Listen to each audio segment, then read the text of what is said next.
Commercial banks have been getting back into the senior housing business, and it's obviously welcome news for everyone who needs capital. With that, Capital One became Capital One Bank. And I'm here with Imran Javaid. He is a managing director of healthcare real estate at Capital One. And Imran, we spoke last year when Capital One Bank was just getting into the business as a lender in the industry. And you were in the middle of getting all the procedures done and internal protocols. How has the lending been going for Capital One Bank? It's been going great. We've been seeing a lot of transactions.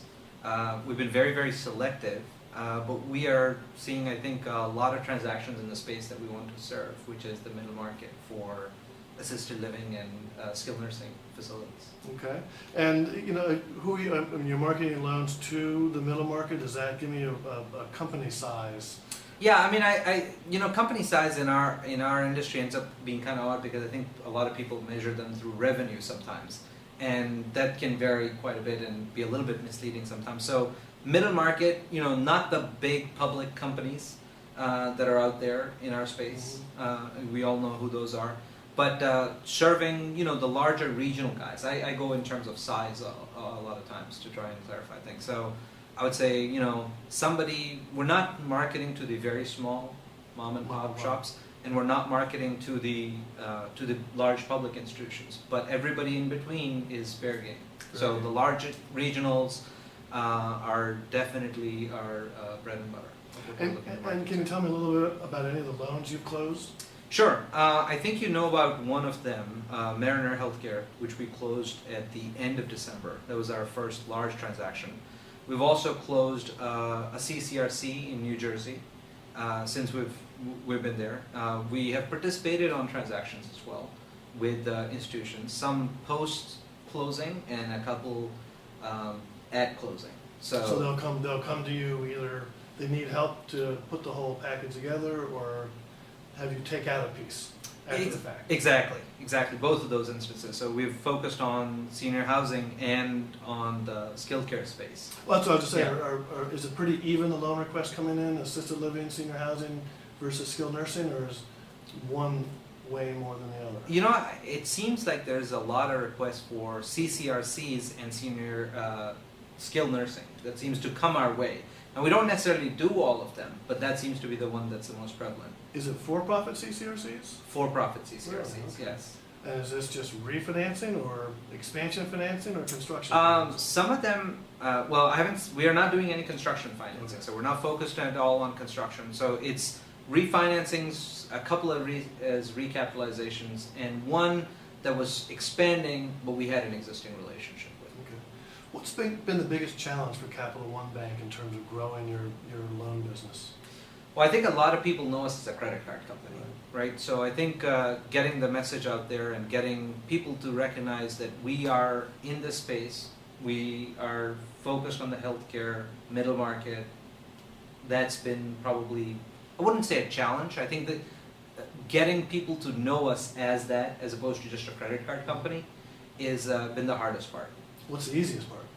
The easiest part, I think, is just getting transactions in the door. I never thought that would be the case. I wouldn't sit there and say that before, but I think that is definitely true. Getting transactions in the door. We've been very, very selective. Maybe that's part of the reason that I've been seeing a lot of transactions, but not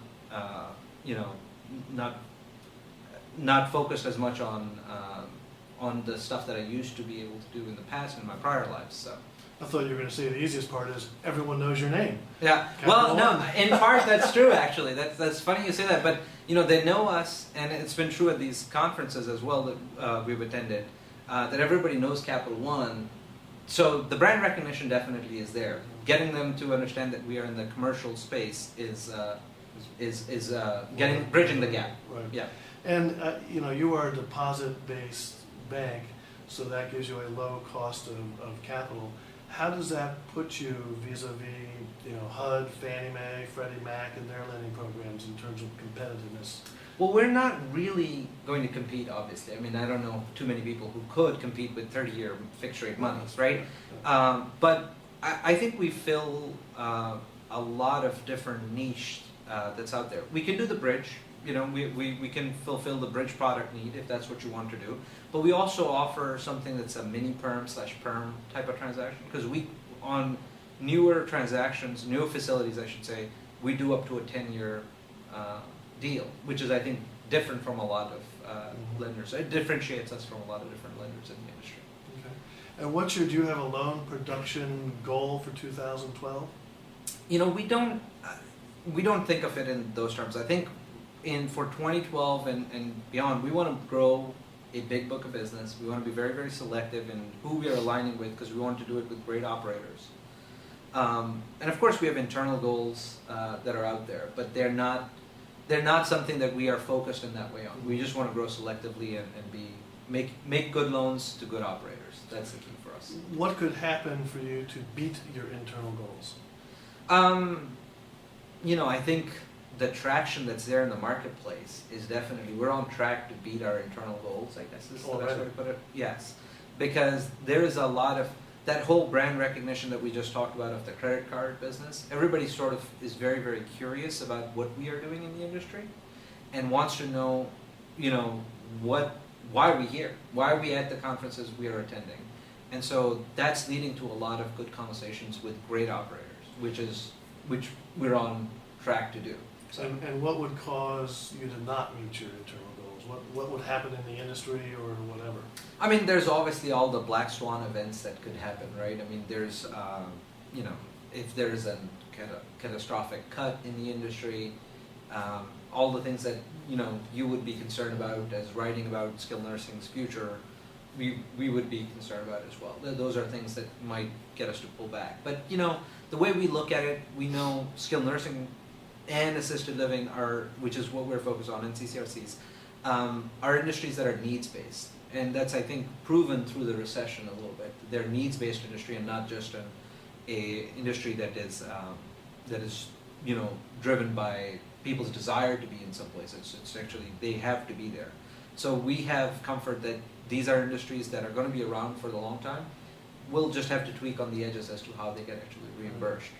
So we'll be keeping track of that, as will, I'm sure, everybody else. All right. Well, good luck in growing your platform this year and next year. Thank you. All right. Thanks for being here. Look forward to it.